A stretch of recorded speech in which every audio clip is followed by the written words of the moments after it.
So I know there are going to be a million and one hot takes on the Mamdani win, but here are two things that I think are really important. One is this idea of possible versus impossible, and especially the importance of the language that we use, because the words that we choose directly inform how it is that we think, right? And so is something actually impossible, or is it just that we haven't seen it done before? And I think the Mamdani win shows us that so much of what we're experiencing right now has less to do with like Donald Trump and his whole regime, and more so to do with our own crisis of imagination in our own minds.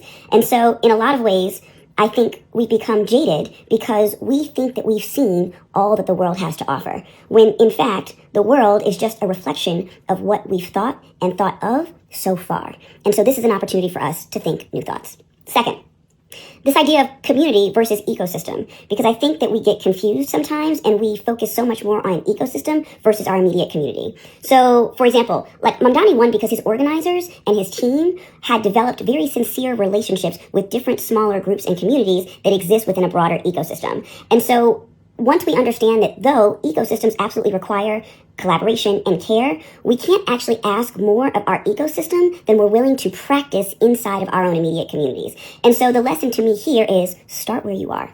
Start there.